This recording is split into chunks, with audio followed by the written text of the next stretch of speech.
Одеме во студио 2. Имаме гости на вечерта, Агим Јонус, аналитичар и човек кој често пишува колумни по македонските вестници и добрите интернет портали, кој можеме да видиме дека ги брани, објаснува или застапува ставовите на СДСМ.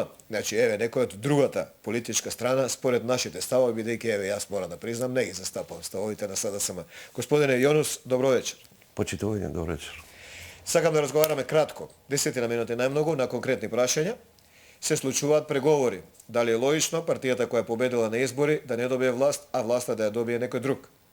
Видете, луѓето кои се бават со политика, аналитика во политиката и така натаму, многу добро знаат дека не секогаш во политиката еден и еден се два.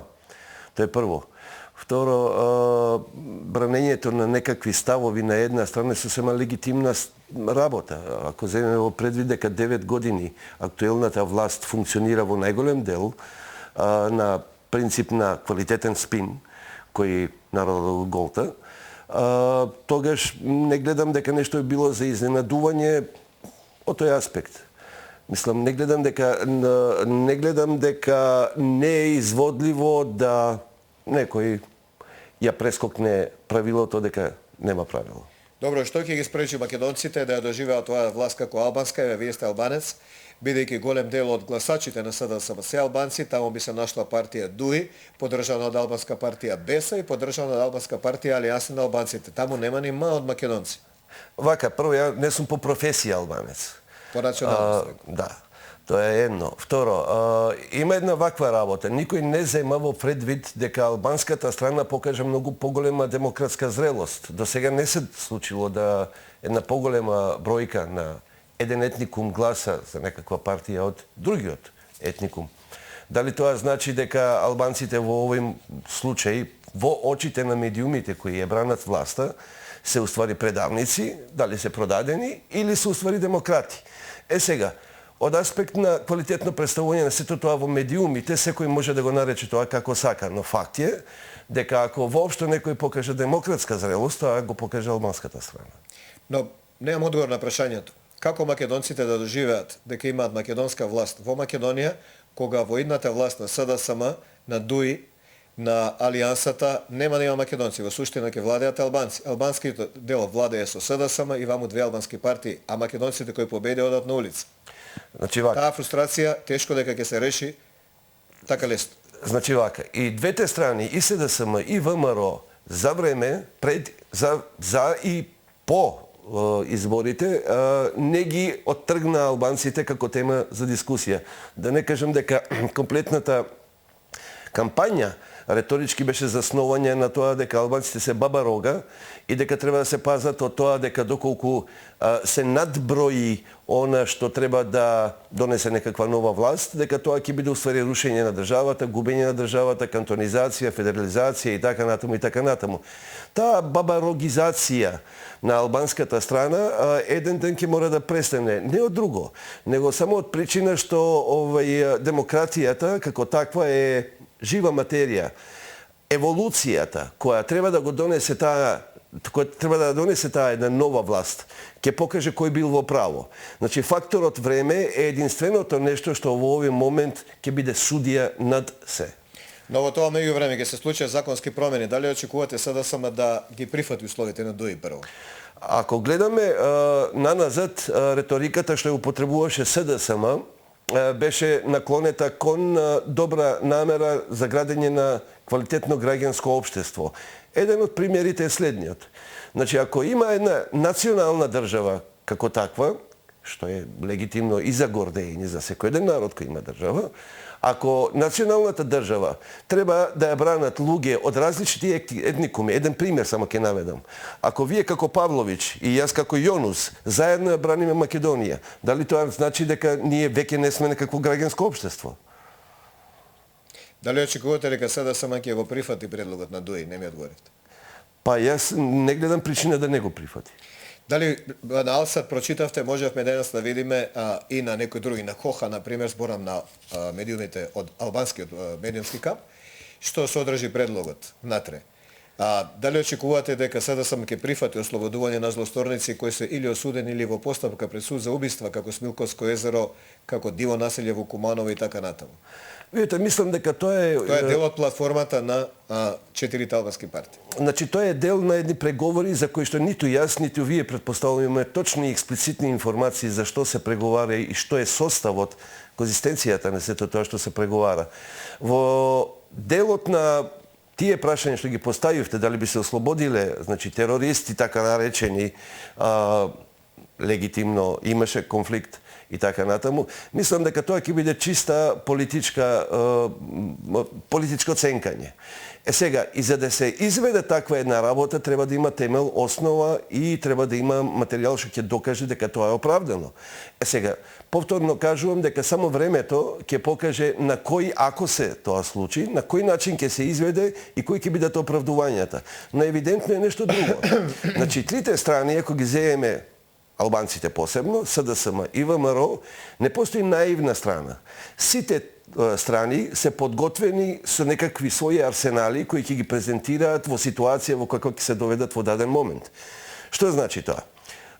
Ние веќе сме сведоци на звецкање на некакви претњи за нереди, па дури војни и така натаму и така натаму. Мислите од Косово?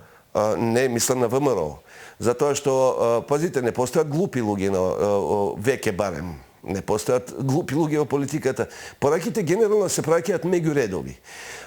Оне што знае да ги чита пораките измеѓу редови, ќе го воочи следново. Ако оваа власт се инсталира во видна коалиција помеѓу СДСМ и ДУИ, дали пораката измеѓу редови која се праќа ќе има крв до колена?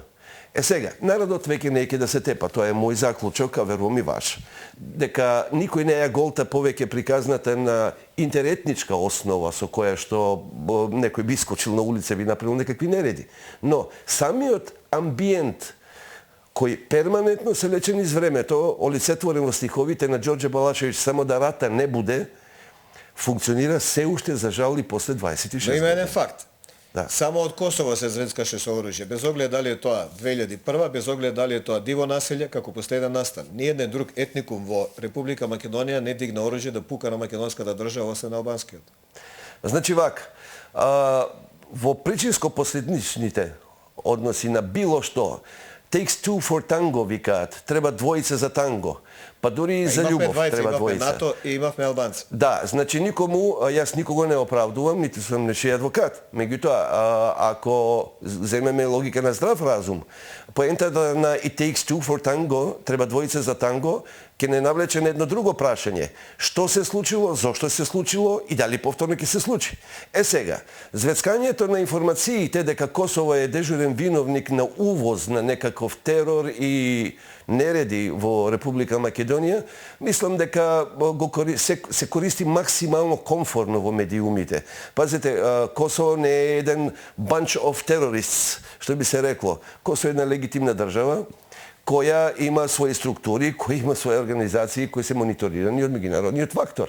Што значи дека медиумите и понатаму, по мој личен став, уште долго ќе бидат главното оружје додека народот на улица нема за Дали сметате дека, ако завршивте, дали сметате дека е нормално да ВМРО ДПМН постави услов да се ослободат македонци убици само затоа што се македонци или само затоа што се припадници на нивната партија, бидејќи албанската страна според платформата која ултимативно мора да биде прифатена од СДСМ, така каже и ДУИ, така каже и Алијансата, значи ултимативно, дали би сметале нормално да рече ВМРО ДПМН да се ослободат тие затоа што се македонци или затоа што имаат наша членска книжка? Дали е тоа демократска? Значи вака, одговорот на вашето прашање е многу едноставен, а вие како новинар тоа многу добро го знаете, дека владата, институциите на Република Македонија легитимно трошеа пари кои одеа во прилог на одбрана, потхранување и гледање на луѓе кои беа осудени и лежеа во Хаг. Што ви кажува тоа? Тоа значи everything's possible, скопско и се е можно. Тие луѓе од Хаг беа ослободени од македонската влада, предводена од ВМРО ДПМН, некој Да, но се трошеа, на луѓе кои да, но биваа луѓе во институциите Вејце, стоеа за тоа. Кои сечеа грбови на луѓе во Тетово, тие беа ослободени од владата на ДУИ и ВМРО ДПМН. Сега, ако вие сметате дека судиите во Хаг се некакви будали. Не се судеше во Хаг, се ослободи со одлука на нашето собрание со амнестија. И ова при крај сега да ја прашам, околу договорот. Дали сметате дека е нормално да албанците кои се условно речено 20% во Македонија, бидејќи немаме уште попис, императивно бара да се биде двојазичност во Валандово, Гевгелија и така натаму. Што му значи, еве на вас како албанец, што ви значи дека двојазичност има во Струмица, Валандово, не знам, Кочани, Кавадарци, Штип и така натаму? Да бидеме искрени, не постои свесна личност која во една средина во која што ќе се најде како гостин, пролазник и така натаму, ќе инсистира по секоја цена само заради инат да разговара на јазик на кој што некој друг не го разбира. Значи, тоа се цивилизацијски норми.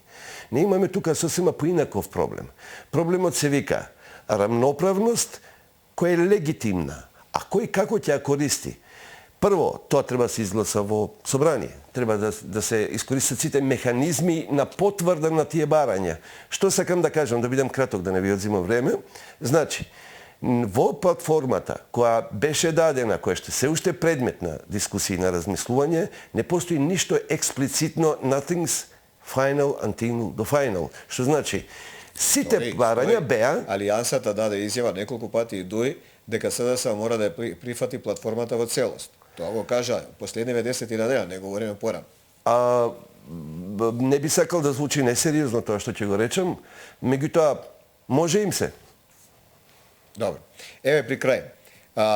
Според вас СДСМ ќе прифати платформата и веројатно ќе има влада помеѓу СДСМ ДУИ и другите две албански партии, дали влегле внатре или не ќе ја подржат таа влада, и треба да се гласа за закон. Во еден момент ВМРО ДПМН најави две точки.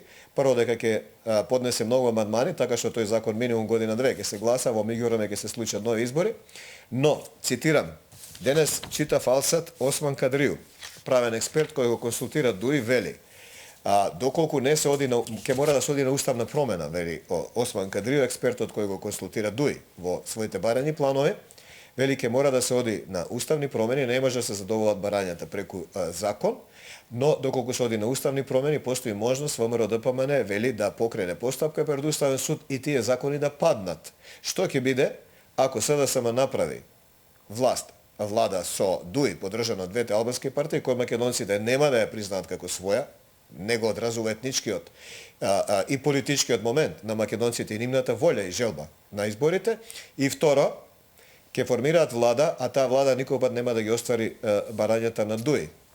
Тие закони нема да влезат во функција. Тоа воопшто не е нешто што не е за очекување. Како ќе го оправда ДУИ кај своите гласачи? Влеговме со СДСМ, а не остваривме ништо. Доаѓаат локални избори. Гледам во вашите колумни каде што има интересни работи да се прочитат, особено за албанскиот политички блок кој ја не го познав доволно. Значи доаѓаат локални избори, ДУИ ќе направи влада со СДСМ, нема да се изгласа законот за двојазичност и ред други кои ДУИ ги бара. Ќе дојдат локални избори, не може да излезе Али Ахмети да рече јас нешто направи, бидејќи законот не е негов на СДСМ. СДСМ е автор на законот иницијативата, не е ДУИ. Прво, значи ДУИ не добил ништо од власта со СДСМ, се појавува на локални, СДСМ кој е автор на законот ќе добие уште повеќе албански гласови, а ќе загуби македонски. Тие албански гласови мора да ги земе од албански партии, не може да ги земе од ВМРО, значи ќе земе најмногу од ДУИ. Значи, оно што јас би го кажала, верувам дека е своевиден вокс попули, затоа што тоа не мора да биде мислење само на еден албанец, просечен македонец, србен или било што друго, е следново. Многу успешно дефокусирањето од суштинските прашања за кои што народот фактички се побуни е криминалот. Значи, комбинаториката, сето она што треба да донесе еден квалитетен состав на државен апарат кој ќе води едно квалитетно државно граѓанско општество, сите комбинации се прво и дозволени, второ и нормални, а трето, зашто и да не? Како прво, како второ. Значи, суштината на сето она што не доведе до овој момент, па вклучувајќи и шарената револуција, но се само еден збор од целиот од комплетниот политички вокабулар. А тоа беше каде се парите, кој крадел, кој лажел, држте лопова. А гледате ли телевизија вие? Ја гледам телевизија и малку повеќе него што треба. Добро. Гледавте ли дека Заев бара 100.000 евра плюс 100.000 евра мито? Добро, во тој случај јас немам одговор на тоа, затоа што прво... Гледате ли телевизија дека Заев неговите фирми, додека тој во опозиција, градоначалник на Струмица, има свртено 215 милиони евра. Најголем дел се тоа тендери од општина Струмица. Во ред, по тоа прашање можам само да кажам малку лаконски, ја нисам одавде по том питање. И не знам. Добро, јас ви благодарам, прво, мислам дека имавме коректно потрошено време и дадовме информација. Да, и ви благодарам. Само ако може да додам уште една работа. Да. Значи, Vox Populi вели е многу кратка работа. Без разлика дали ќе биде ВМРО на власт, без разлика дали ќе биде СДСМ или било кој, дајте му на овој народ подобар живот. Тука се согласуваме на крај. Ви благодарам, тоа беше Аги Мијонус, колумнист и аналитичар, кој доаѓа од кампот, кој ги застапува, брани или објаснува интересите на социјалдемократите, така можеме да чуеме и другата политичка страна. нешто. Ви благодарам за времето, па да се чуеме, видиме и друг.